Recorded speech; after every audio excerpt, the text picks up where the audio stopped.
Welcome to the July meeting of the Ann Arbor Human Rights Commission. Kennedy, would you call roll? Yes, I'm opening it. And just 1 second.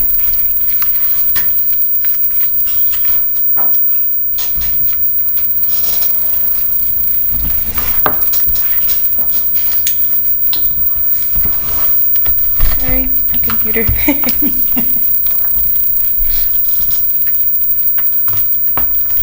Okay, are we ready? Mm-hmm. All right. Councilmember Song? Here. And if I mispronounce your name, I apologize as well. Councilmember Edwin? Here. Commissioner Pitzmer? Sarah? Commissioner Bond? Here. Commissioner Sova? Here. Sorry. Commissioner Vice Chair Garber? Here. Commissioner Coleman? Commissioner Meadows? Commissioner Winkler? Here. And Chair Stamper. Here. Perfect. We have quorum. Good. Can we have a motion to approve the agenda? So moved. Second. Discussion? No discussion? Okay. I want to add not necessarily. Okay. So, no discussion? All in favor? Aye. Agenda approved. Now we get to meet Kennedy Blair Cummings. Cummings? Yes. Okay. Very excited to have a new office manager, Kennedy. And Kennedy, I want you to say a few words about. Okay. So hi everyone, my name is Kennedy Blair Cummings. I have been with the City of Ann Arbor for over a year now. I started in the finance department. I was the office manager in finance and I directly reported to Marty Pastrone. I am now the Boards and Commission office manager and I am guest manager for Human Rights Commission. I'm very excited to be here and learn great things from you all and assist in any way, shape, or form that I can. So I'm here at your leisure. So exciting. Yeah, this is great. It's And very Kennedy nice is to meet you. with ICPOC and disabilities as well. Yes. Oh, okay, Wow. nice. Yep. I'll be with you on disability. Yeah. I'll be with you on ICPOC. Yes, I told you wouldn't go far. And you still have a role with finance? Not A so much, smaller- but yeah. well, a smaller- Yep. Right, okay. Great. And she's going to be good. I can tell. I can tell We already. had a pre-meeting, she already resolved like 4 issues. So Oh, I'm Yeah. not No, surprised she's at all. amazing. Yes, She's I can go home amazing. now. Thank you. Approval of the June minutes. We need a motion. So moved. Second. Discussion? These are, no, if they have anything. All in favor? Aye. Agenda passed. I mean, Minutes passed, right. Follow up on outside group work, city council. You just want us to report out? Yeah, basically, we're interested mostly in things that affect Human Rights Commission more than anything else, and things that we might not know about. Got it. Yeah, we just met on Thursday. Yeah. Because of the 4th of July holiday, it was a pretty emotional meeting. Councilmember Cynthia Harrison had the final vote on her ordinance, the driving equality ordinance, and that's the first in the state where we're basically being really proactive about what kind of traffic offenses folks should not be pulled over for, Yes. and instead receive tickets in the mail should police want to pursue that. The interim chief was really great about being supportive of it. She couldn't attend the meeting because of a family emergency, but we had advanced support. In the first reading, we had a number of Black mothers speak in public comments. It was really, Stephanie Carter, ICPOC chair, was there. She spoke personally and as an attorney. Dr. Jackson also spoke, so former ICPOC chair, school board president Jacinda Townsend-Gitas also spoke. So it was a powerful testimony, and then going into the second meeting last Thursday, we had a number of Black fathers come and speak. It was And very impactful. yeah, it was, And moving. yes. And tragic, you know? Yes. And Bonnie also spoke from Peace Neighborhood Center, so it was good to hear from social service providers that we work closely with, to hear how the community he serves would be most impacted by the ordinance. We spoke, Cynthia referenced the study that, gosh, what is the group? Is it no. No, it was a quote. Are you talking about the Vera Institute? Yeah, the Vera Institute She project. works like closely with Vera Institute. She talked about like the Ferguson report released by the Department of Justice, which talked about, and essentially it's all about limiting interaction between police and Black and brown folks who are disproportionately more likely to suffer violence or death by police stops. So it means you can't be pulled over anymore for broken tail light, for a cracked windshield, for like things. For all those nuisance things. All the nuisances that study after study show those stops actually don't improve public safety, but they do erode community trust, Right. their sense of safety, and their trust with the police. So, you know, police have other more serious crimes that they could be spending their resources on as well, and they express that.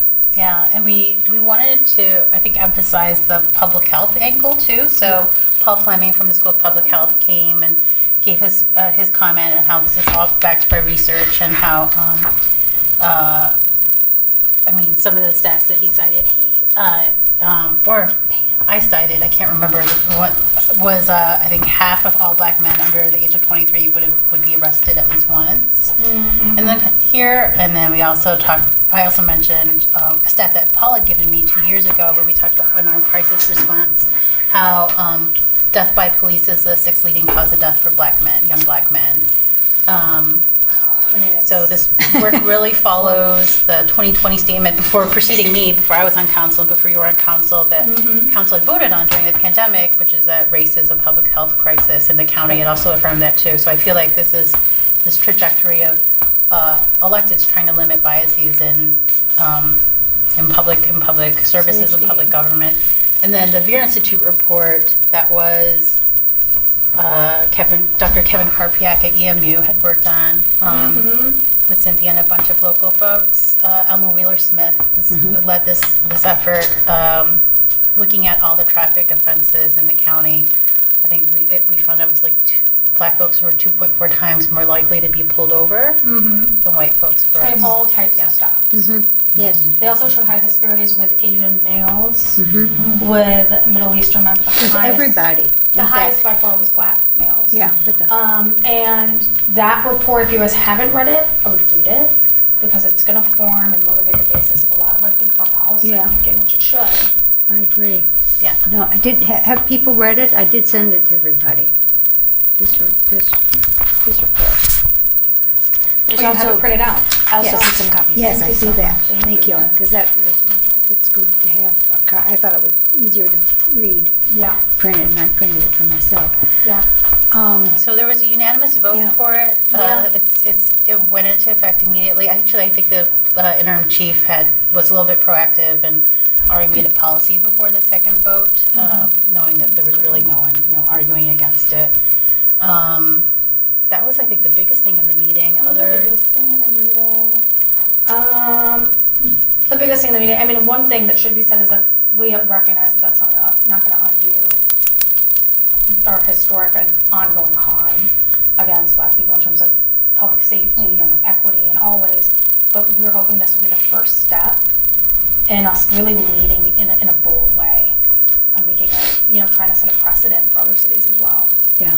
We're not the first. So Cynthia worked closely with Philadelphia council members, and then as well as the Vera Institute. But we're the first in Michigan The first in Michigan. to get this done. I don't know what else we talked about. I mean, I was like very, it's emotionally also, like when all those people are coming up and sharing their stories. Yeah. Was there any resistance presented at the meeting? I mean, we've gotten some interesting emails. I bet. It's always the email. Yeah. And calls. I think there is some news coverage where a former chief from a different, I can't remember where, had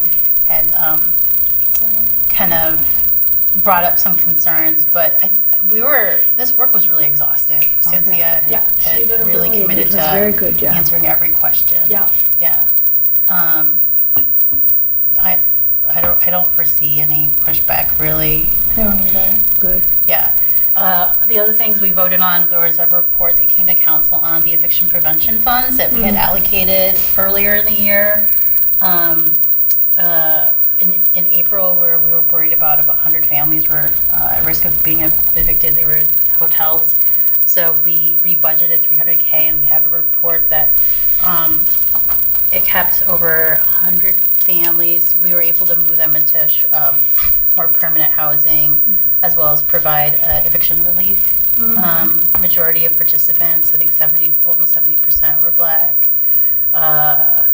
And then we had a breakdown by zip code. And I can send, it's a 2-page report. It's just interesting to see the average median income was $17,000. A lot of these are families, folks with children. And rent past due, the median for past due rent was about $1,300. So yeah, it would provide a temporary relief, but we still have to really talk about our long-term needs on the housing crisis. This is 300K was just this patch. We still have to talk about building housing, supporting Delonis more. We've been able to kind of rebudget money along the way as these crises popped up, but like long-term planning really needs to kick in. I really worry about it when it gets cold again this fall, and then we'll pretend like we're surprised that it gets cold here in Michigan again. Yeah, we wanted to try to form some sort of strategy so we're more proactive and less reactive, like thinking about, county kind of partnerships and other communities contributing, but us, Yeah, we're the only municipality that contributes general fund dollars towards social services. Ann Arbor Township had given some ARPA money this last round, but we're the only one that consistently gives to the county, and the county matches that and more. But that needs to change. We also did approve our marijuana excise tax going to, part of it was eviction prevention, part of it is youth programming, and the other part of it is trauma-informed wraparound services for people impacted by the criminal legal system. We're going through voucher-based communities. I mean, I think if there's one place that money that we earn from marijuana should go, it's to people who predominantly Black and brown people's families whose lives have been disseminated from selling or using marijuana, but not just that, any impact from the criminal legal system. So that also got approved. yeah, Cynthia led that too. Yeah. Yeah, Cynthia Harrison's like our overachiever. She's a council member. force. Right. I mean, We're like her cheerleaders. count me as the captain. She's amazing. Great. She's great. Really good. And it shows, I think, why lived experience, diversity in lived experience is so important and can change policy. Yeah. And then we're just interviewed by Ryan Stanton for an article on reparations, so it'll come out tomorrow. So that came up during our budgeting talks, mostly because it's expensive to do the study, which other cities have done, like Evanston, Berkeley, Oakland, St. Paul. There's a list. So we couldn't budget it this year, but we're hoping to take this next year before the next fiscal year starts, to really think about what our plan, what it can look like. I think we really want to see what the conversation would be like on a historical look back on the city's involvement and where the city has I don't know, like in planning talks about one parcel where the city of Ann Arbor had bought a parcel from a Black family and then sold it for profit later on. So that's been an example that we often hear about, but we don't know how many more. Eminent domain. Yeah, eminent domain. Yes. Yeah. Actually, we had looked up, so we've been talking about this with Lynn from the day that we came on board. Even while we were campaigning, we said, there's one thing we really want to work on, it's reparations. And at one point we pulled, and Lynn, all of us worked on this, pulling old city council records and other city records about eminent domain. Can't cite the specific areas, but like black families' land was taken away, Oh, just yes. given to the city. So we're hoping that, at one point we were thinking about a reparations task force, and we're not sure what this would look like, but something that's examining like the historic and ongoing policy and practices that we participated in to not just discriminate, but take away wealth, intergenerational wealth from black families. And what could we do? Now, the consequences have already happened. Our black population is like 6% or less. But what can we do to be a more attractive city to black families, to bring them back, and also like to repair some of the harm and trauma? Yeah, and we wanted to move this into an actual conversation, like what During we saw with budget. during budgeting, but also in community, like what we see with the East Catherine project. So, which has been great, the way the community participation has been led, and has brought up more discussions around land use, around who we dedicate our public parcels to, or try to attract folks back. It's very specific how these conversations run. So I don't know. We'll see where we go. We're really researching, and then uplifting Cynthia and Chris, because they're actually. Well, I mean, you're from here too, Experience. but they really speak directly to being 6% when Yeah. historically it's been a much larger community. Yeah, so we want to get behind them, make sure they're the voice of it. I mean, actually being black people who stayed in Ann Arbor.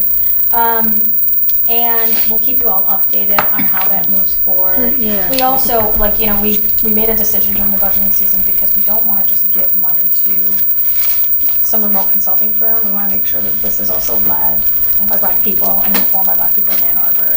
And how do we do that? And the turnaround time is too fast for us to come up Yeah. with Yeah. meaningful ideas. That And could we be a want- very interesting We want the process. community's input on this. Positive process, Yeah. a healing process. Yeah.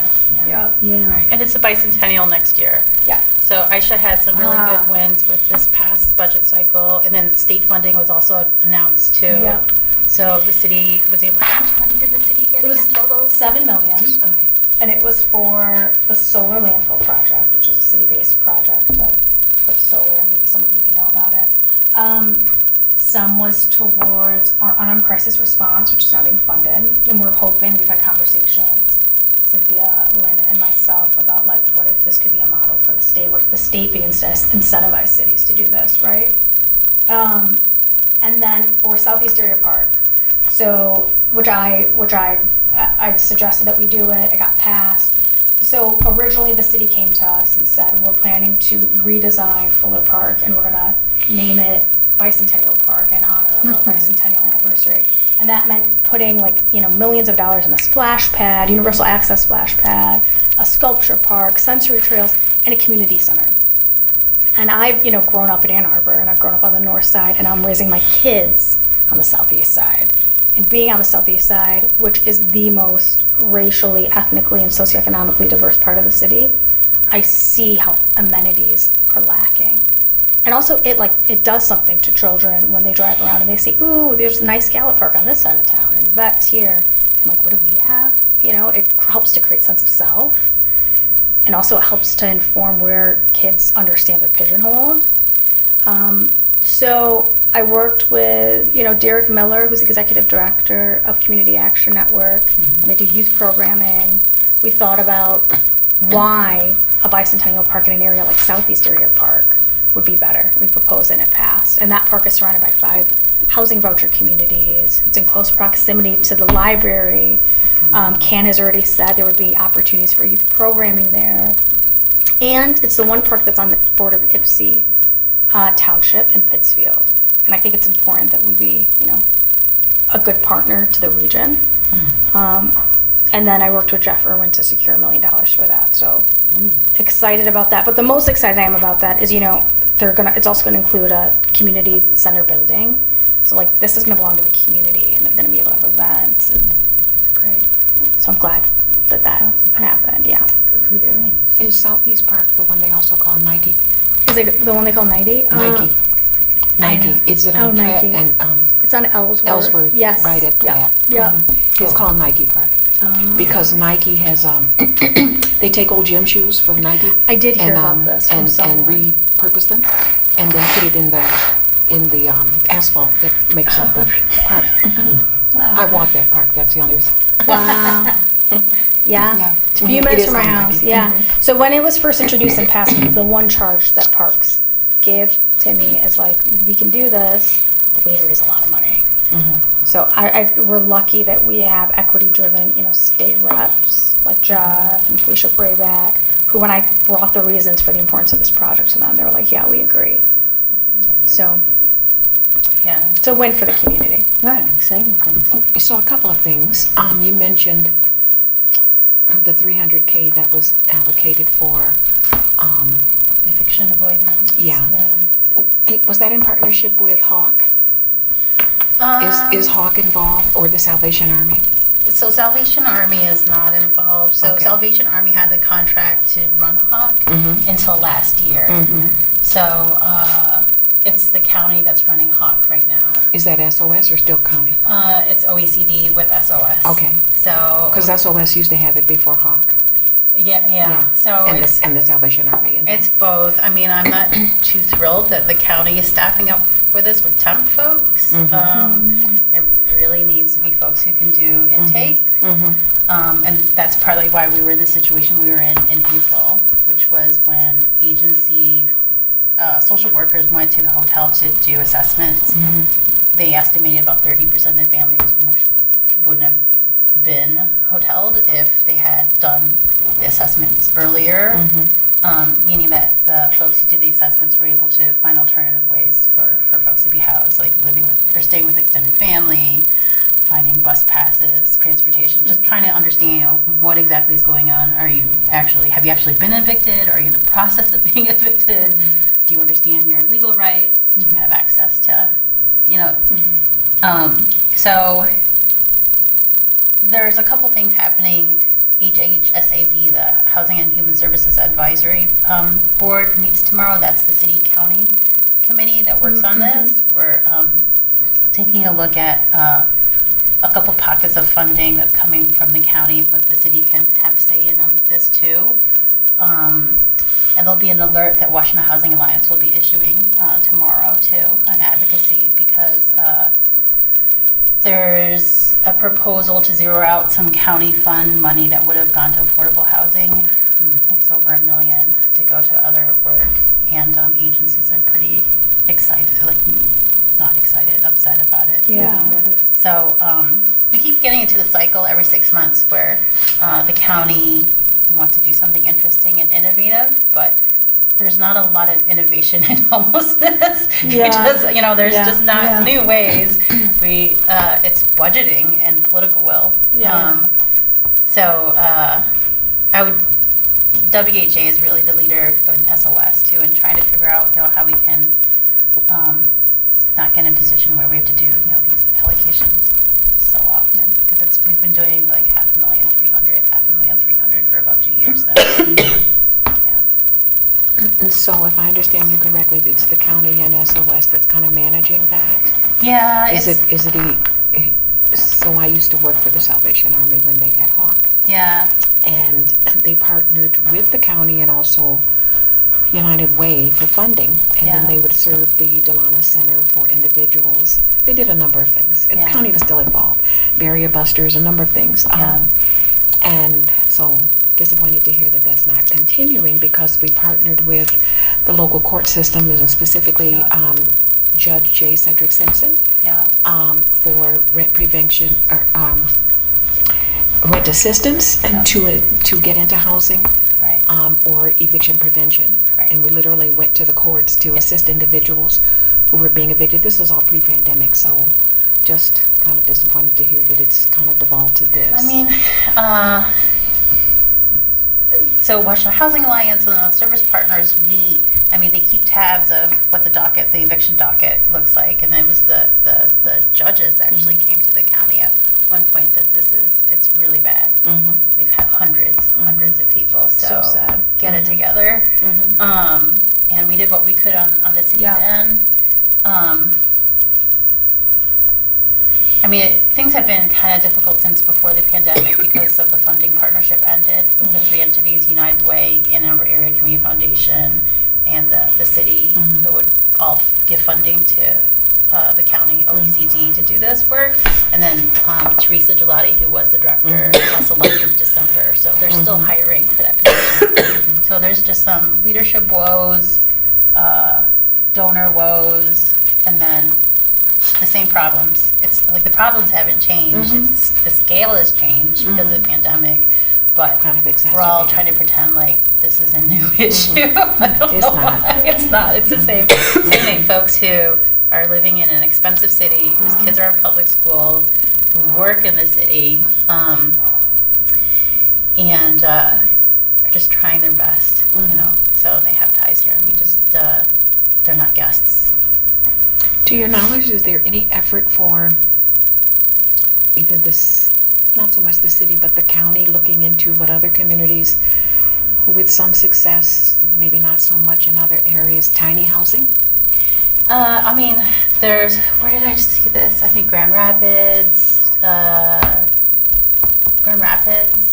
then there's another city I was just looking at, who's doing this here in Michigan, and more tiny houses. I think folks are a little conflicted about that because most of the folks that we need to be housed are families. So the biggest demand are really for multiple units. That's why on our housing wait list, we do have some, you know how we require new developers to actually have affordable housing units set aside. Some of them are empty because they're only one bedrooms. You know, so we have thousands of people, I think it was like 6,000 people waiting on our wait list. Really? So the longer you're on the wait list, the more likely you are to be homeless, right? So I know the county and the city has looked at other models. I just wish we had used ARPA money at the county level to have bought a hotel, which is what other cities have done. So instead of, you know, giving money to the Red Ribbon or Marriott, we could have just bought a hotel at this point. I don't know why that wasn't done. I'm not on the county, but we need temporary housing, and then we also need long-term family housing for folks. Yeah. I think Detroit has a tiny housing community because there was a expose on the news of a young lady, unfortunately, who was evicted from. Yeah, I that saw one. that, yeah. From a tiny housing property. Yeah. Yeah, I they feel said like- she didn't really qualify and she had an alternative. Anyway. I don't know. Just, It's ridiculous. you know, you shouldn't need a lot of reasons to be housed. Yes, honestly. exactly. Yeah. You work so hard to get whatever housing you have. So, yeah, I don't know, good questions. I think there's a partnership meeting with county commissioners and council members tomorrow night that Annie Somerville is spearheading. Okay. Oh, yeah.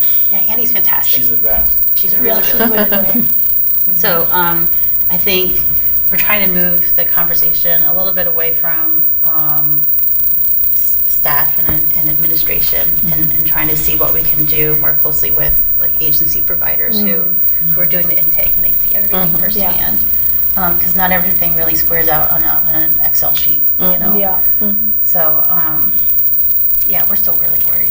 A lot of Really issues. worried. Yeah.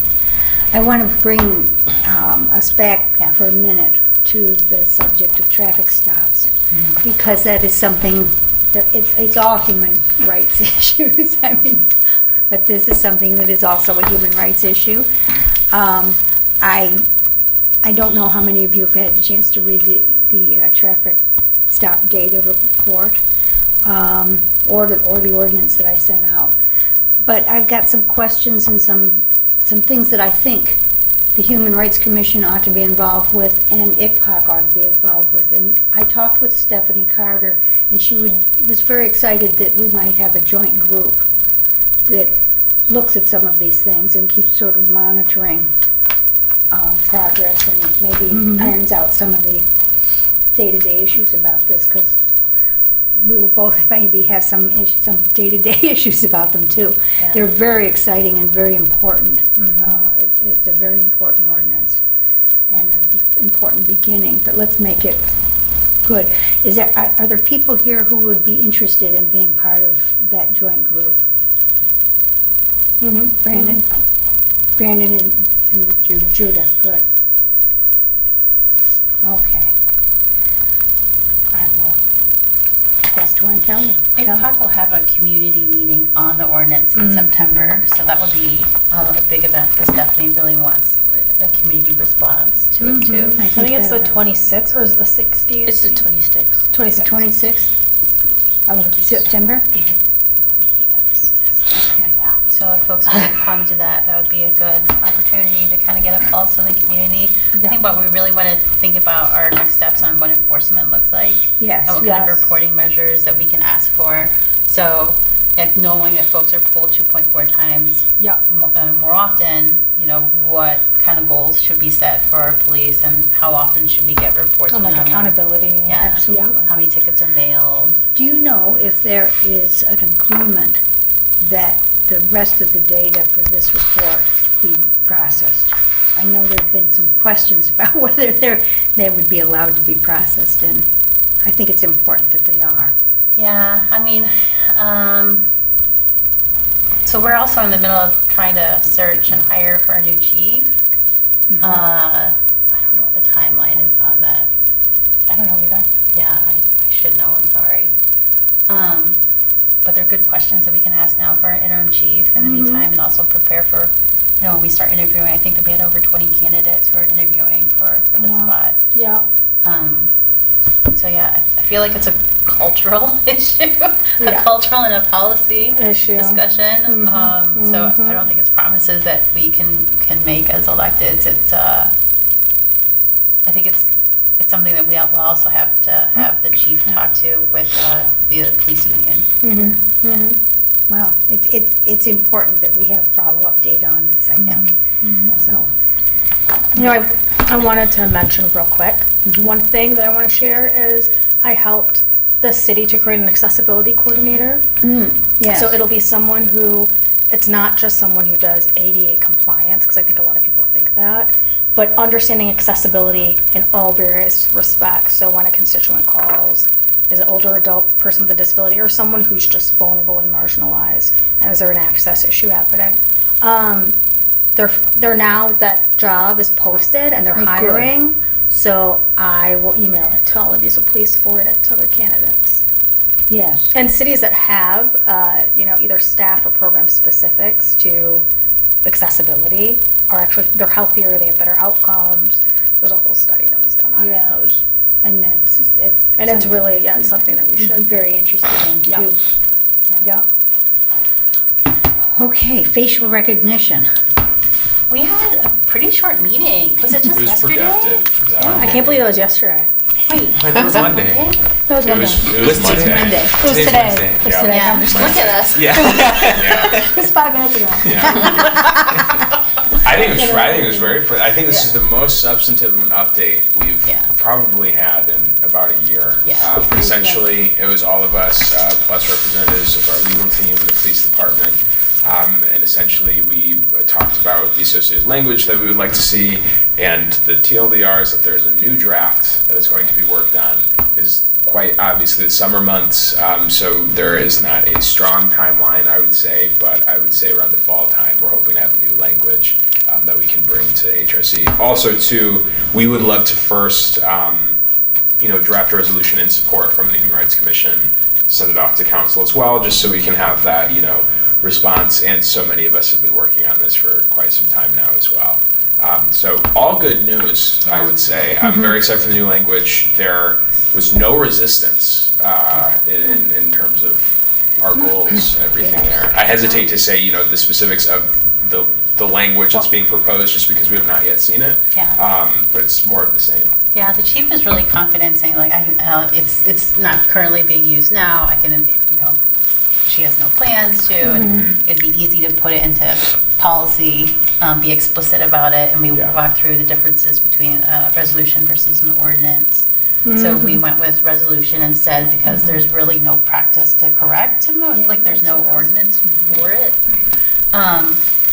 But it was great because we talked about how our city prosecutor shouldn't use facial recognition as the sole purpose to prosecute.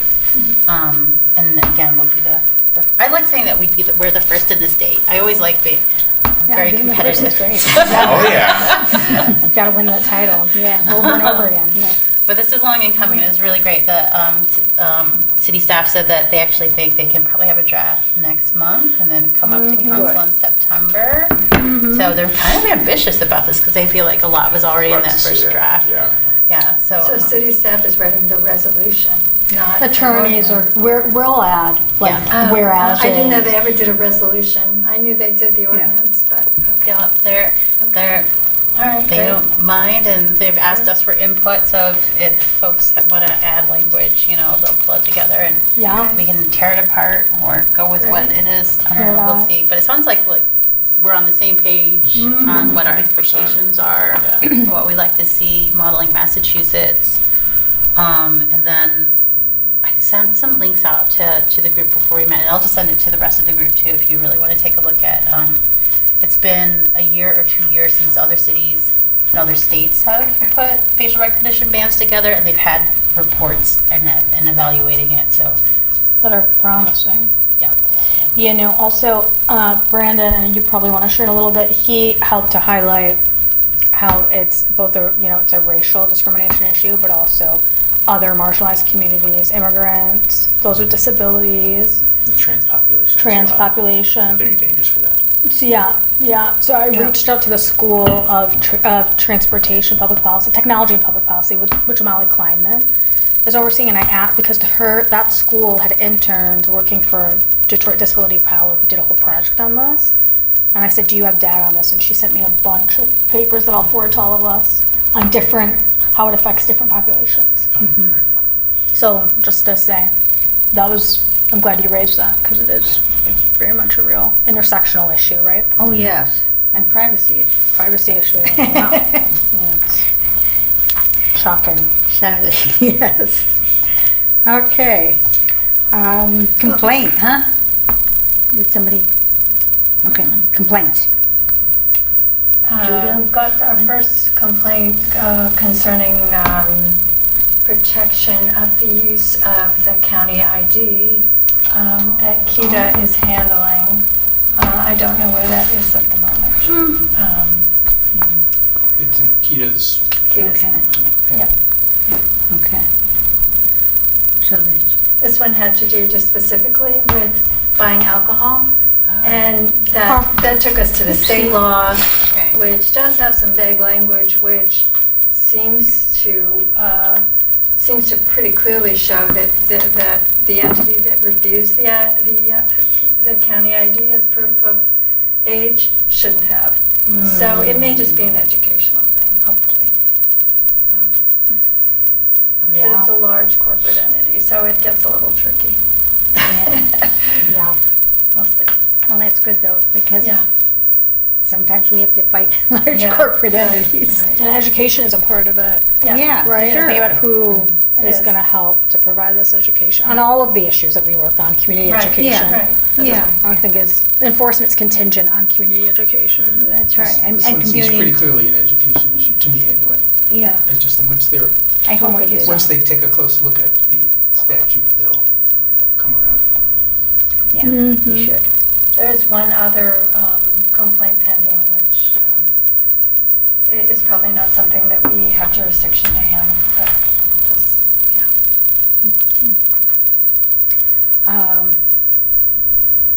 Trespass, is that something I No, I wish you mean, just, you can take it off the 6 agenda, months? really. It's in, I mean, we should check back with them in, several months, just to make sure it's been printed and see if they have had a chance to update the policies and procedures to reflect the changes. in yeah, the we should because they, notice, and I'll do that. okay. Um, Pam, you were going to check on educating and publicizing the Human Rights Commission. Yeah, with CTN. So I did finally trade text with Melissa Bondi, and she says that I need to contact our liaisons. Oh. Okay. What do we know? Well, she says that I can, where's my phone? She said that it doesn't usually come from the commissioners, it comes through the liaisons. And what is it So- exactly that comes? So through? what we want to do is to do two things. We want to do like a public service announcement, a 30-second announcement that just says, "We are the HRC." Right. And then we talked about doing a script of educating the public of who we are, what we do, and how we can assist the public with respect to what we do. So, like I said, Melissa and I traded texts, and she reiterated that I need to go through the liaison. So I went through the liaison.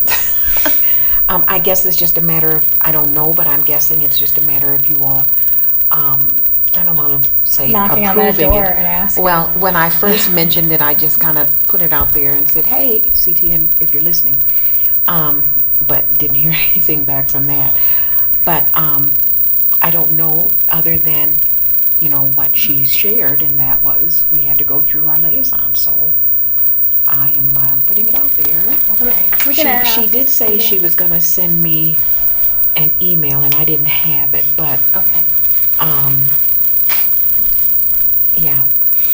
So if I do eventually get that from her, I will forward that to you. I think it's just more procedure than anything to set it up. Yeah, can I, you know, I think that, yeah, we can get some information. I guess we'll just ask Milton or I John. think we can just email Melissa. Yeah, now, just email and Melissa. then, And just let her know CC. we want really just a date and a time Yeah. where we can put together, you know, something that announces who we are. That, Yeah. and I was thinking along the, you know how on the bottom of the screen on the city channels, you know how they scroll a bunch of information in between different broadcasts. We could be added to that. Yeah, that's a good idea. Or just our flyer, you know, that says we are the Ann Arbor Human Rights Commission, here's what we do. Should you have concerns or just, you know, questions, or you have what you may believe is a valid complaint, here's the contact information. Yeah. But then I also envisioned us having, I've seen it on CTN where others were interviewed and explain some of what we do. Yeah. I've avoided those interviews. I have too. It's been like very neglectful of me I've for also like avoided years. it. Like I don't know if you really We're need talking about to ward- interview me. Ward talks. Well, I mean, CTN. yeah, one thing I want to ask is like, what's our target goal for reach? Because I think CTN is hitting maybe some low numbers. But you know what I'm thinking about now that I'm on this side is how beneficial it might be to talk to Parks and Rec, because they're at every event. They were at the Juneteenth with a table set up because they helped to fund part of the event. They were at the Bryant Park Community Center opening recently. And just tell them, can you take a handful of flyers for us? They're going to be at basically every event. So I think part of this is, yeah, public awareness is important, but also we need to talk to people internally within the city who we know are on the front lines and going to events. Events, I think, are important, because I don't know how many people watch CTN. No knock to CTN. I mean, they might have really high viewership, but doesn't seem like it.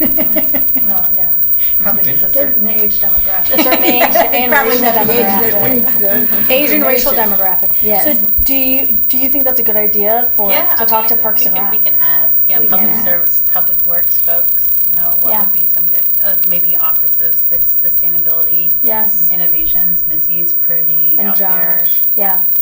And she'll just say like, take a handful of X flyers to this event. You know, one thing I do want to quickly mention, or actually, if you want to keep going on that, if you had more to share on. No, it was just that, but I was going to lead into the Juneteenth celebration. So Judah, Linda, Yes, we Brandon, all were, Hayden. we all were there. We're Yeah. all there. I have Yes. a quick question actually Sure. about the previous part about like education. Do we have any of like our materials in like other languages? Do we have like any translation? We do. Or anything? We Okay. did, we worked on that. Yes, we do have Complaint some. form is, Huh? the complaint the form. complaint form is. The complaint form, do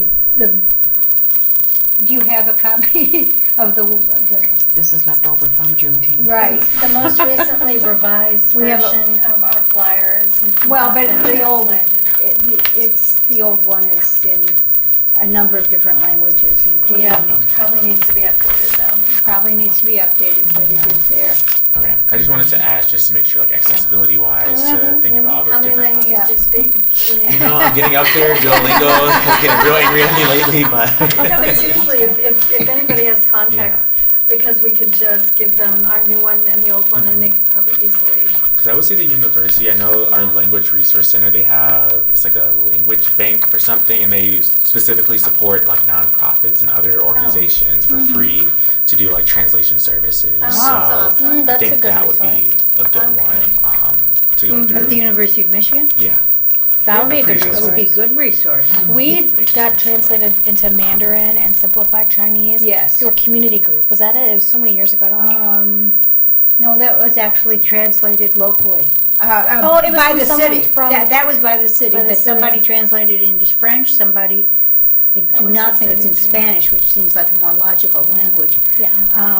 And and we may have something in Arabic. Arabic. And I think I started working on Hindi. My parents did. Yes, they did. You Yeah. did. I don't know if they finished it, but like we can pick it back up. We certainly could, and it would be useful, I think. Okay. Well, we can also check with the assessor's office, because that was actually a request I had for the poverty tax exemption form to be. Yeah. Changed, and they did, and Yeah. then we Do you remember distributed. that? I That's did. right. I helped distribute them. So yeah, Jerry Markey, and then we distributed them to all the local libraries. The libraries, because I asked, because all the tax forms are at the libraries, and if we could, the libraries were happy to have it. So maybe we could use the same process and see who we Yeah. use to Yeah. answer that. I wonder or- The library will Can I- assist, I can Oh, see yes, that. I don't know. Yeah, Mr. it's library Do you board have time trustee. to look into the resource that, is it appropriate for Kennedy to do this? I don't know. Yeah. To see Yeah. about, to taking on, figuring out who could translate this. Translate, You can yes, check in yeah. with the Yeah. city. It's just called the Language Bank at the University of Michigan. University of Yeah. Michigan. And the Language Resource Center. So the question is just, Who's who gonna can do it? translate Who our can basic, translate. you know, Mhm. HRC informational flyer into multiple Yeah. languages. What about Google Translate? I don't know if that's always accurate. I don't know if it's always accurate. You know, Mr. Google? It's been strengthened. Honestly. Doing improvements every day. But it has gotten me out of a lot of problems. There are advantages. What I don't understand, and I wonder, is there something like a book in the library for just people who speak Arabic about city, and then people who speak well, the city of Ann Arbor. the city of, I mean, I don't know. where would people get these Do we have a tourism translations? department? No one has asked for the translations that we have, and that is, for me, a problem. And I don't know how to get it to them. It is, I think we say that we have it on the website, but I'm not positive. We have a form of, we do have complaint forms in I various think the links are languages. still there, hopefully they are. Yeah. Yeah, I would say for that, it's really helpful to like bring the resource to them as opposed to them Yes. coming to us and everything. So reaching out to, again, like I guess going to like a future thing about the affinity groups, that's going to be Yes. hopefully helpful to know like exactly what groups to go to distribute this information. In addition to like having it in other languages too, one other thing, I'm not sure if we have this resource. I'm sure, I mean, it's Ann Arbor, so we likely have it somewhere, but just thinking like literacy level wise too, that a lot of these topics can be very advanced, And like even to- jargon heavy. yeah. So if we can find a way to also have that aspect Yeah. contributed to these resources so that it's just easy for everyone to understand, in case that's not the case for some people. Yeah, that is something that universal design people specialize in. It's just accessible language. Yeah. These are all great ideas. Yeah. Yes. Interesting. And that could be done on a website. For literacy level stuff, I'm not 100% sure. I don't have that background, but it's just like something from a side project I'm working on that I'm always trying to think about. Yeah. A person who's not literate probably has trouble getting access to the computer, so. Yeah, so just thinking about language from different lenses. Yes. Yeah. Yeah.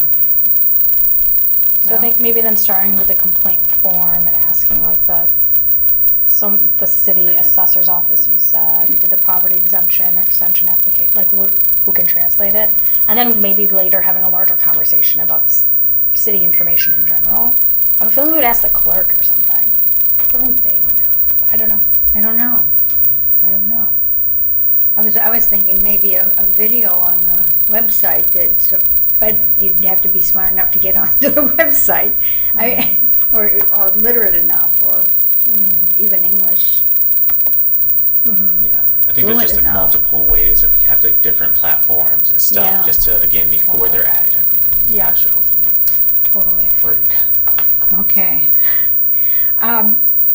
Let's go back to Juneteenth. I just wonder what we learned and what we felt about it, and some thoughts about it. I think I was the last one to come along with Judah, and I saw Linda just prior to. We had some interest. We met a gentleman who was, I think he's a retired professor from U of M, and his wife. Stopped by the table and chatted, gave us his business card, and expressed the importance of our work after they asked, what it is that we do and all of that good stuff. But very, positive. We didn't get a whole lot of traffic, but I think it was worth our while to be there and to just have a presence, and for the few who did come by to just have that conversation. Perfect day. I think that there were far more people earlier in the day. Yeah, That's my I think there understanding. were. I mean, the email list is pretty extensive, right? A lot of people signed to have their names. I haven't seen it yet. Okay. Pam Yeah, is 'cause just I brought bringing all it of to the me. Okay. I hope it's extensive. Well, I mean, it was, Yeah. I mean, Good. well, who was there? You were there Yeah. earlier, Leslie, you were there. Yes. There were quite There a were few lots of people, Yeah. yes, Yeah. there. I- And there were people from, we shared the table with With ICPOC ICPOC and and with the disabilities. Disabilities Right. Commission, and both Zachary Damon and Stephanie Carter were there at the beginning too. I even felt the value of sharing about this with other electeds, in the sense of so many are unaware that this is, not that this isn't a resource, but just the scope of what we can do and how we can collaborate. There was a lot of conversations of, I'm very interested if we can have your support in this, do this together. So I felt that was like hugely helpful, even just from that scale as well. I A lot agree with of that, partnerships. Yeah. Also, there were so many tables there. Pam and I just went to the other tables and Yeah. talked to the folks who were Yes. staffing them, and they're engaged people. So Right. Right. just bringing that level of awareness up was, I thought, very helpful. Oh, good. Right. Yeah. Yeah. Yeah, so we should do it again if there are other, where it makes sense, not everywhere, obviously. Right. There is an upcoming event that Lynn and I are helping to plan, and Councilmember Harrison and Watson. The Asian Black Solidarity Picnic, annual picnic is coming up the 3rd. It'll be September 9th, 1 to 5 p.m., Montebello Park.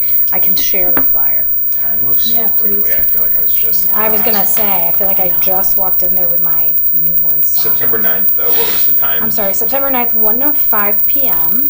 And let me share the flyer with Leslie and Judah, and if you guys could Okay, pass it. I'll Yeah. send it to everybody. That is a fun event. I've been to the last two, and they're the only two, aren't they? What part is that? This again? will, yeah, Where? this will be the Montebello. The third. It's You get a on, couple hundred people. Ellsworth. Yeah, Which you get part? lots of Montebello. people. It's Montebello. music Thank you. and good food and interesting people. And they built a new shelter. I mean, I don't know. Oh, really? It's So you're a not- building that's enclosed and bathrooms and Yes, everything. Oh, wow, bathrooms, that's. I Is this sort of event where a table is appropriate for, or not so much? You guys, you I all don't did know. it 3 years ago. But Did we at that? We did I- what? Had a table at the Asian Black Solidarity We Picnic. didn't have a table, but we handed out things Oh, anyway. oh, Yes. okay. Okay. They didn't have a table. I don't think they Maybe had then tables. it was 2 years. I don't know. I don't know. I think that we'll have to maybe we'll take it to the committee, the planning committee, where Kathy and Mary are there too from NAACP and Kathy from the sheriff's office, and we'll have a discussion with them about like, what do you think about tables? Yeah. HRC is interested. Yeah, Okay, great. but we would definitely like to go. Yeah. Yeah, there's always an excessive amount of food. Yeah. No, that's the Say best. less than that when I go. I haven't been yet. I don't know. Well, I saw Cuppy's owner this weekend, and he's like, I'm ready for this. So he's I'm ready for them he's too. fantastic. So Cuppy's, and then the No Tie guys, they always come and donate, and Miss Kim's also comes and donates. I think we had curry up last year. Did we have curry up with the Kati Yeah. rolls? Yeah. That was good. That was that event, right? Yeah. No, it was good food. That was good food. It's always good food. Yeah, and just fun. People are having fun. Kids Yeah. are there in the playground, and it's just fun. Yeah. Yes, if there's a table, I think we should do it again. I think it's important for people to know we're around and that we care. I sent you the flyer. Let me send you Kathy and Mary's email. I know Kathy. Oh, you know Yeah. Kathy. Yeah. Okay, yeah. So I think I'll find out. asking them. Renters Commission. Linda. Well, Leslie. So Leslie and I both met via Zoom with several members of the we presented at their meeting, right? did. That's what it was. When it's Zoom, you kind of forget, like what it is exactly. I'm not exactly. What did we talk about? My memory is not great on this, except we spent a fair amount of time talking about source of income complaints and fair chance access to housing, both of which overlap a lot with the kinds of things that they do. It seemed like they're figuring out exactly what their role is and how to do things. And Leslie and I, then afterwards they asked if we would talk to them more informally, just a few of them, and we're going to do that. Because they don't seem to have a complaint process, I think they're struggling with what to do with information that gets sent their way. And I looked to see, it doesn't look like was there an actual ordinance setting them up with lists of duties and responsibilities? Just resolution. Just resolution. Yeah, so did that spell out exactly what their role is? I can't remember. Because I think they may be struggling with They that. had a meeting, I checked another meeting they had to see, what they looked like. Yeah. And they were doing, they were looking at all electric apartments. Yeah. I mean, the and gas the ban. pros and cons of that. I mean, they really seem all over the place, and Well- and it's a fairly new commission. Yeah, no, they're really invested and Yeah. they Yeah. want to, they want our help, but the thing is, we have the advantage of having an ordinance that really sets out Yeah. what we do, and we have the enforcement ability on the Yeah. ordinances, I'm pretty sure it's resolution, not Yeah. resolution, ordinance, so then they can set their own agenda and figure out what they want. Yeah. That was good. That was on cue. But there's definitely a lot of overlap, and so it's Yeah. good that we are Yeah. talking to each And- other. And they need to know that they can send people to us, because I think they make policy for Right. for Right. renters, and we will deal with individual renters who are complaining to them. And we So it's- sometimes get complaints about things that really aren't discrimination, but have to do with sort of unfair housing, practices in housing. And now we have somewhere That's that Or we can- disability. Or disability. Yes. right. This is something that I talked to Laura Orta, the new D&I director, Yeah. about, like internal infrastructure on complaint processes, because from what I've seen, at least in the city of Detroit, under their Office of Civil Rights, disability, civil rights, they're all attached under a complaint system. So anyway, I'm not saying that's happening here, but I think a conversation does need to be had about Yeah, but it does the happen here. internal. We do take complaints about disability issues. Right, just about the internal, all that happens on the back end between us and the other commissions. I mean, we had Yeah. talked about regular council, but funding is always an issue. Like finding a place for our wishes and dreams to live within the budget is Yeah. impossible. It's Impossible, just yeah. so tough. Yeah.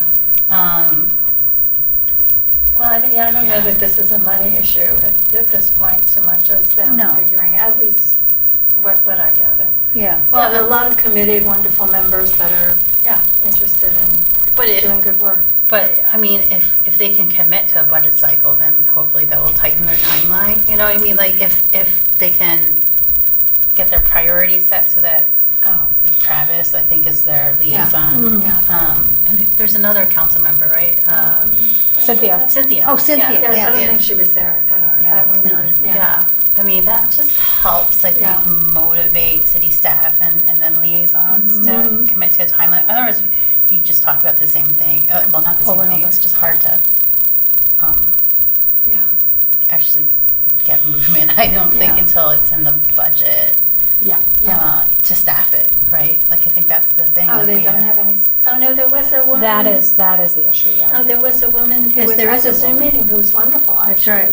Who was the Yeah. city staff member, I thought. Yeah, but like to staff enforcement is, Oh, yeah.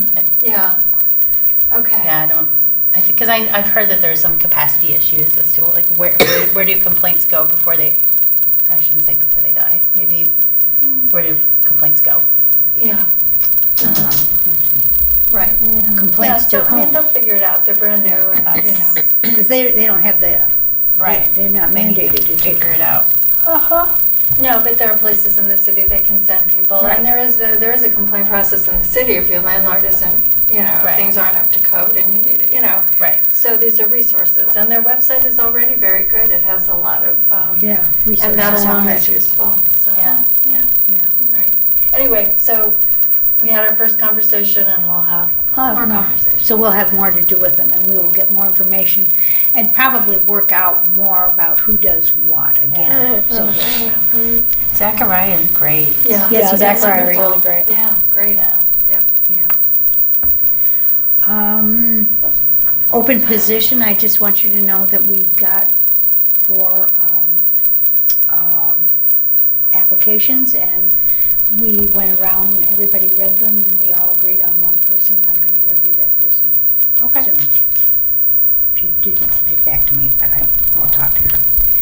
And I'll give you a chance to meet other people to be in on that interview.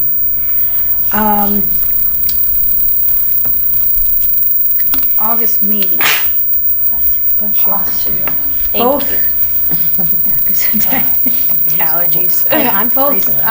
Like, I'm the vice chair and myself are going to be gone for the August meeting, and we realize that we're not necessarily have to meet, and we don't have an awful lot to do right now. We've got lots of people working individually. So we are going to at least hopefully cancel August meeting. If something big comes up, I'll be back at the end toward the middle, end of the month, and I'll call you if we need you, but I hope we won't. I hope we all have August off. I'm also thinking about a strategic planning meeting. We talked about having one. I'm thinking maybe October. Okay. Is that, think so? Yep. Okay, well, keep it in mind, we're looking at it more in September. Old business. Sarah couldn't be here, and she said that Judah and Brandon, I think? and were myself at were on the call. Hmm? Judah, Brandon, you were on the call too? I don't think so. I was on the You call. you were on the call. No. So maybe you want to report out. She said you knew it was.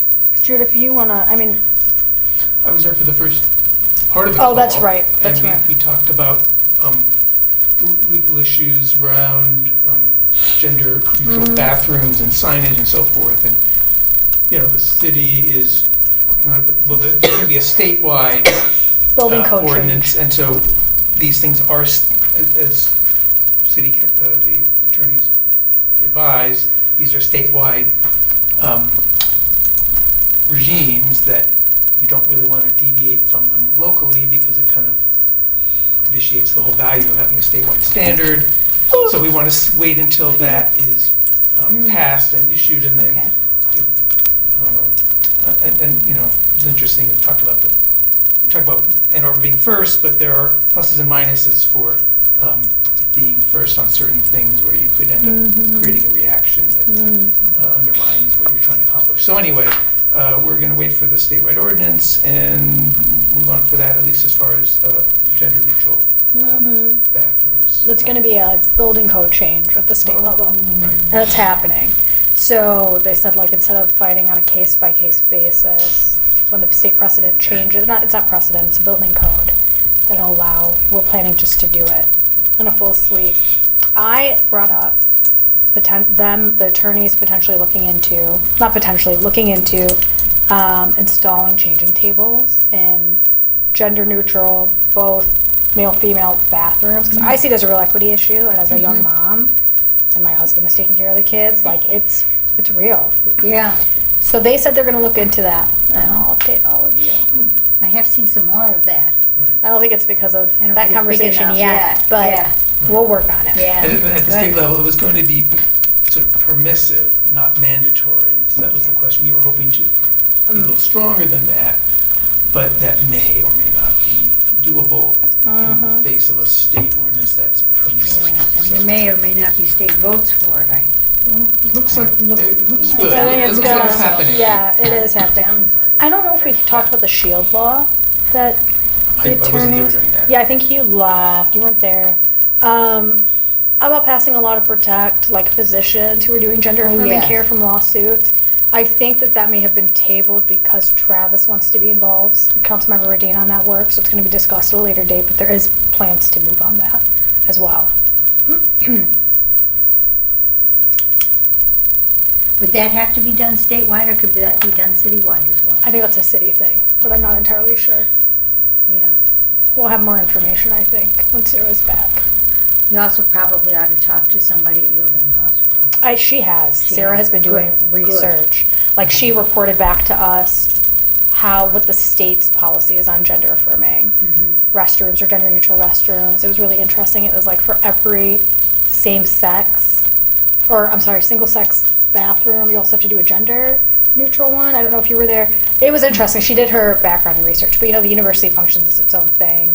So we are governed by state and city No, I'm codes. not thinking about the restrooms, but the physicians. The physician, oh yeah, Because- she's done a lot. Because the I think this was brought to U of her. M does a lot of. This was brought to her by a physician that she works with in the nursing program. Good, Yeah, so we'll have to Okay. wait for her to give that update, but she's Okay. working on it. okay. Well, a lot of good stuff. A lot of Anything good else, stuff. huh? I said a lot of good stuff. Yeah. Mhm. Is there anything else that other people would like to talk about? New business of any sort? I would say, I guess going back to the needs and everything, I know I shared with Sarah, there's someone specifically at the university that I'm working on.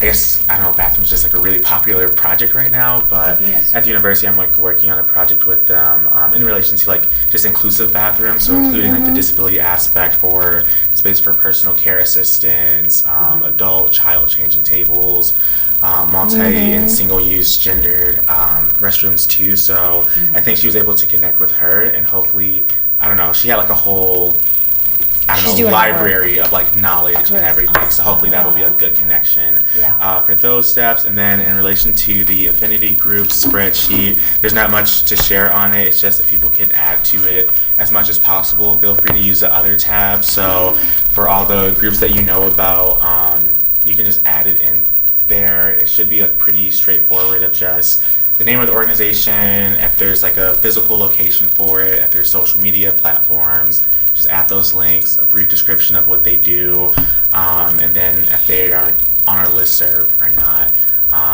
But that should be hopefully pretty straightforward and everything. I gotta figure out something with my data. 'cause Does it won't let everybody me. have that? Talk to link? Aiden.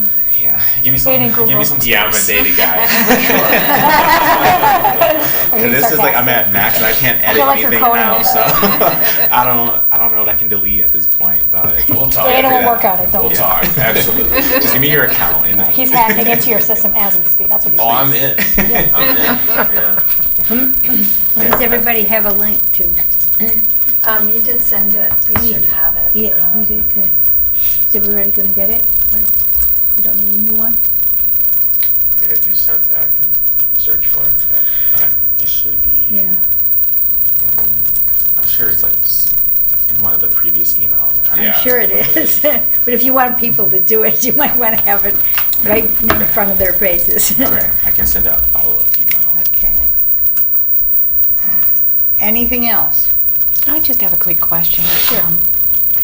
So Lynn, relative to, I know you mentioned getting back to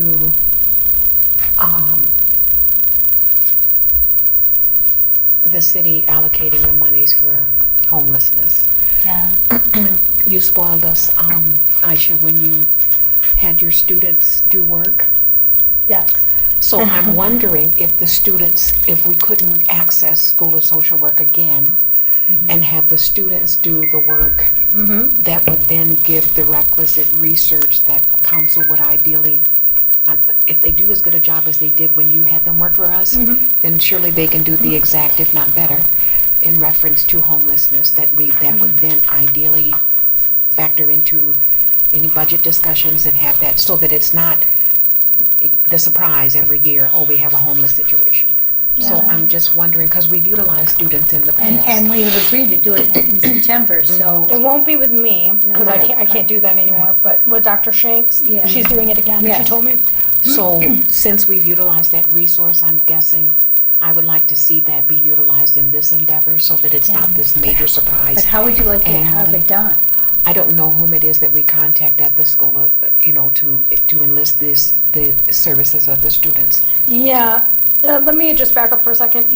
Well, this is usually just, Leslie will email Trina, or I'll talk to Trina, and she'll say I'm doing it. Right. You guys are doing it for the winter 2024, or January, or are you doing it for fall? I starting in thought it was August? September. I haven't heard from Okay. her recently, but I thought it was. She's out of the country right now, but I think that I can talk to her about it, or I think you can bring it, when you make that list of topics, making a paragraph that maybe you help to write. We down. need a paragraph or something, because now it's not just her class, I think it's going to be, the number, Of sections? yeah, the students are gonna have a choice of using our stuff, or doing it, or using the other kinds of things. I think, okay, That Yeah. all in sections will be included, so we need something written, yeah.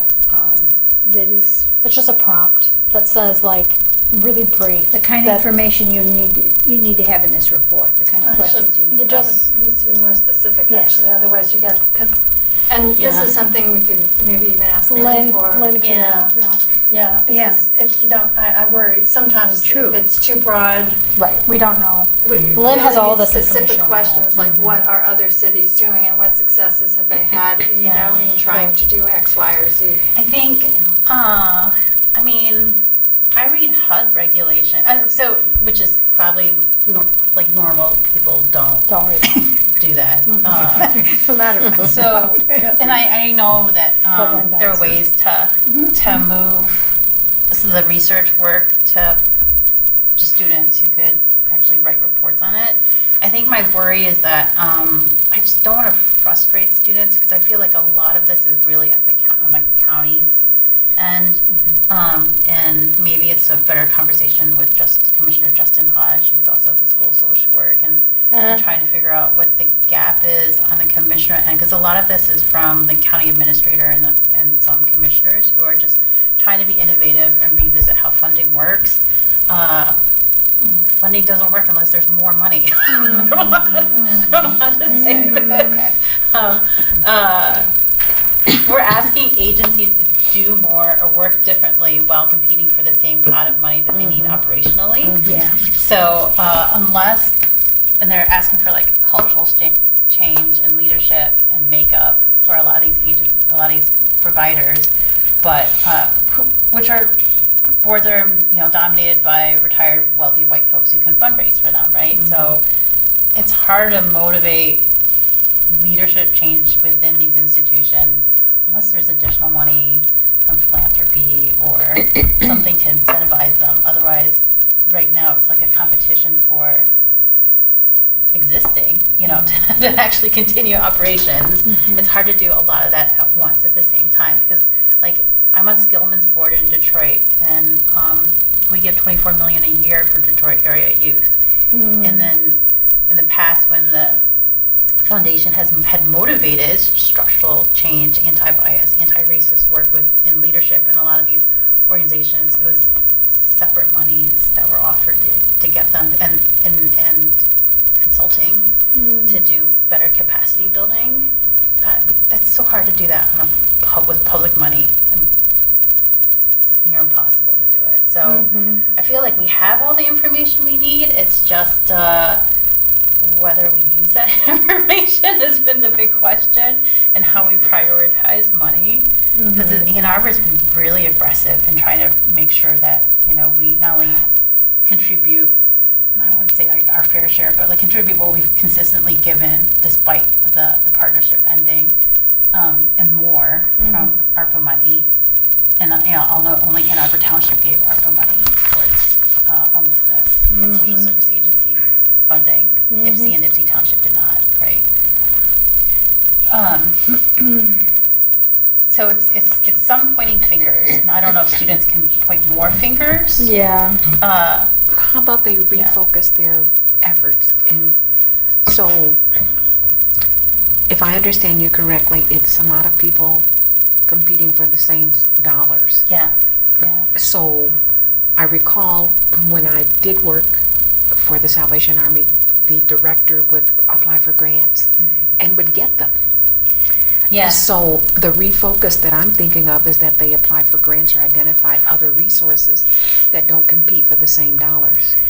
Yeah, so we've made it much more difficult now because now it's like 3 separate funding. So Entities. agencies will just keep applying over and over again for one is basic operations, another is major impact multi-year grants, and then I can't remember what the third bucket is like. So Capacity. yes, I think so. It's so hard. It's like 3, and everyone feels like they're qualified for everything. So and then they also apply to Trinity and the Ann Arbor Area Community Foundation and United Way. So everyone's working like 10 times harder for the actually fewer dollars that are available, and then competing against everyone else because everyone's desperate for that money. Those are federal dollars or government dollars, right? I'm talking about like local, county, and city. And so there's other dollars. resources for monies. I worked as a temp for U of M for a long time. Yeah. And one of the areas that I worked in was endowments. There's Yeah. a lot of wealthy people out here in this earth, right? Yeah. People you wouldn't even think, they just came out of thin air and they just gave monies. Yeah. And so there's a department within U of M that solicits that, usually for medical purposes. But I'm thinking maybe we could enlist the services of the students to identify other resources so that we're not all competing for the same thing, and ideally structure it in such a way that it is funded fully with staff. Yeah. I mean, that would be ideal because otherwise it's just the same old, same old. And we've been doing that for years with the same results, and that's the definition of insanity. It's So, no, it is. I mean, it is. We work ourselves, like we're chasing our own tail. And individual agencies, like I'm on JFS's board too, they do have social work students who try to help with development, and we do compete with university too as well. There's only so many wealthy people in Ann Arbor who also have funds at the Ann Arbor Area Community Foundation, right, or major donors with United Way. So I think, honestly, that if there's anything that I really like to see change is potentially running a social service millage. So similar to how we have the public safety mental health millage, which is so convoluted. We put 2 issues together in one millage at the county level.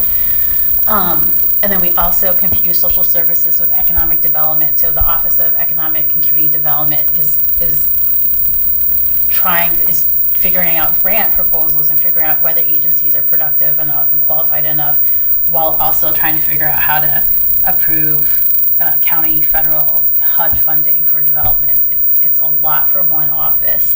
So, I mean, at the city, we split paying for that position, the Director of Office of Economic and Community Development, and so we can make requests, but ultimately it's the county that oversees that position, and it's county commissioners if they want to propose a countywide millage. I mean, I've been trying to bully some commissioners and say, split that office in 2, see if you can run a millage, and so that there's dedicated annual money that will go towards this end instead of piecing together who will give what every budget year from each municipality.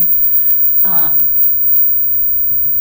mean, that's where students would be really helpful if that campaign actually, if that conversation started coming together and seeing what the willingness is around municipalities to support another millage. We are pretty millage weary. Taxes are due end of this month, and I've been hearing a lot from folks who can't afford to pay taxes are really high. summer taxes right now. And I think people would be really, really surprised to hear that it isn't already funded, you know? Yeah. But if we can fund climate action, transportation, affordable housing, and we've left out social services, and we leave it mostly to private interests and philanthropy. Public money and philanthropy are not like on a scale. They're so different. If you liquidated all the private philanthropic dollars and foundations in the state, it would only pay for 6 months of the state budget. You know, it's not the same. It's not reoccurring. It's not dependable, and it's subject to the donor whims and boards. It really has to come from The government. Yeah, I mean, if we care about Yeah. how agencies are funded and doing this work on a consistent basis. Yes. Yeah. You know, I don't know if, I can just speak to the project side. You know, the School of Social Work project, at least the one that I designed, and they may have tweaked it, They have. was that they present to city council at the end. So, and I've seen from doing it, you know, those students are under a lot of pressure. Well, they put pressure on themselves, they're really nervous, they're like, oh my goodness. They want to be able to affect change at the city level. I think this is a good idea potentially for like Lynn said, like a county level collaboration. Yeah. And maybe, Pam, you writing up a short paragraph and you sharing it, or I can share it with Trina and she can, you know, as, I don't work full-time at the school anymore, but she works closely with Justin. She could share it with him or give it to another teacher who maybe has county connections. It's not a bad idea. Yeah. So writing up something. Yeah, we do need more manpower, and honestly, young students could come up with innovative ways. It's For not just sure. finding out what other communities do. They probably will see things that are so obvious that we don't consider because we're just so used to the same thing over and over again with the same people. Yeah. It is kind of depressing though, Pam, sorry. It is. Sorry. I guess I'm the eternal optimist. There's a way. Yeah. There's always a way. Yeah. So I don't want to spend a whole lot of time with this. I don't mind doing the paragraph, but I'm going to keep it short and simple. Yeah. KISS. And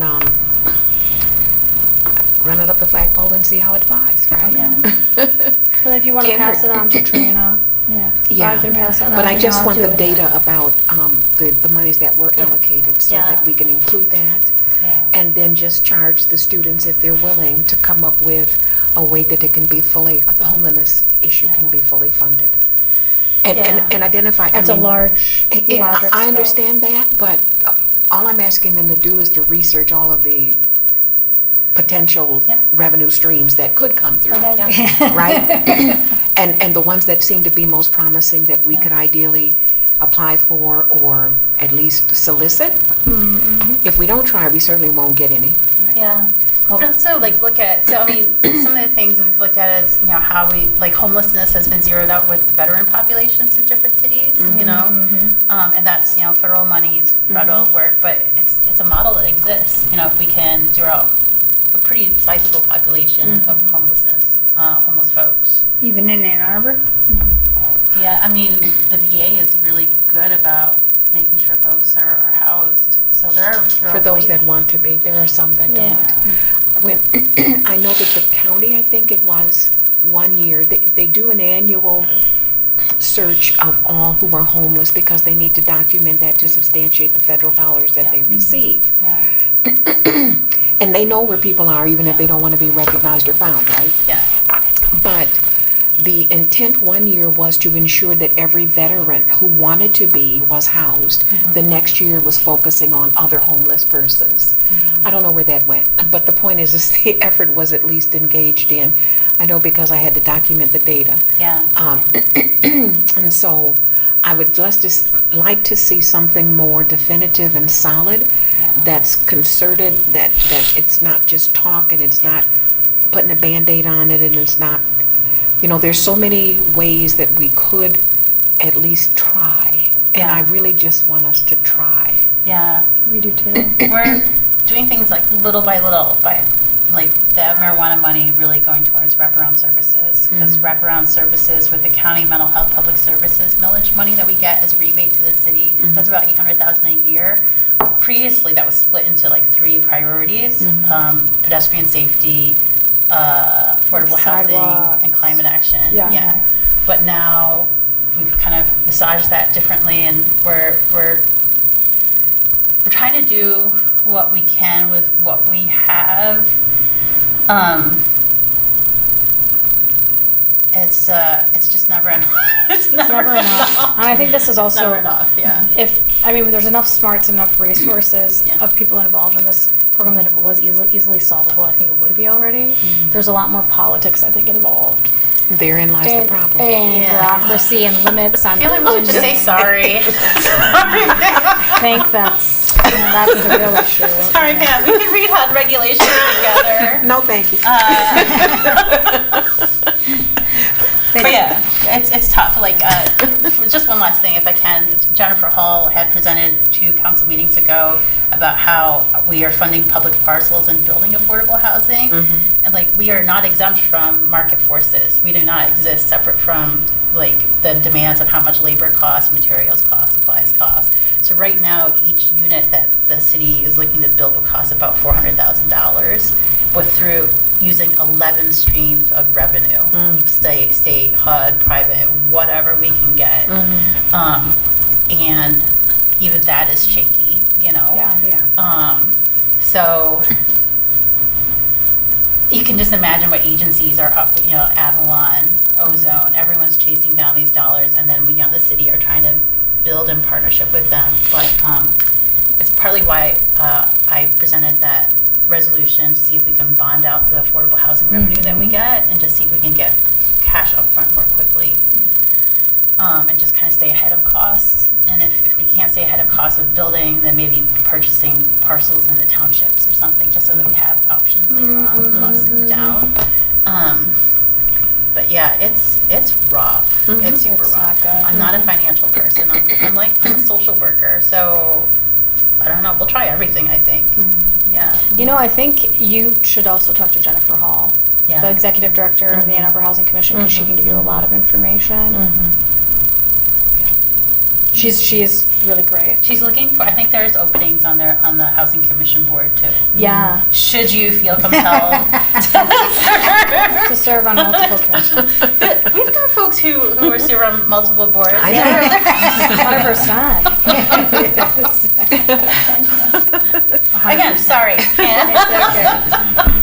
Oh, you did bring up the September call that we're going to have to deal with about what kinds of things to suggest to To the students. And the students are not doing the kinds of long processes.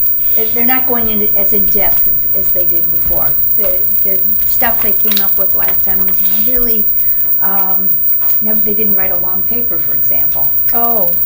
They mainly did some research, had as many people as wanted to be on that group, so it was, maybe 7 people. Yeah. Who probably didn't dig into it as deeply and did not have a full report. So the structure of the project So has the changed. structure of the project is different, but we are looking for really small, I think small bites of useful research would be good for them. If we could think of things that we would like to know about, where you think, we do have, and you're going to help me, we do have a library of these papers, and they're very good, especially for new people on the commission.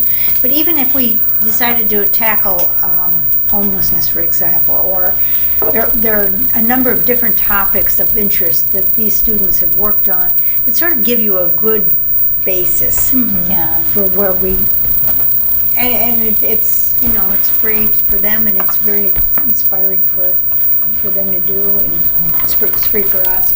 So it's good. But I will need ideas by September. So please start thinking about that now. Is anything else? Any announcements before we go? So you just send out an email, I guess exactly what you're asking for Okay. the September ideas. I just want to make sure I'm understanding it correctly, because Okay, I can think of some stuff, but good. I gotta. And that Make sure I would get me to understand. start thinking about it too. I'll do that. Move to adjourn. Second. Second. All in favor? Aye. I can't vote. Thank you, folks. See you in September. Yeah, see you in Pam, September. I already sent the email. Okay, Say like. Oh, okay.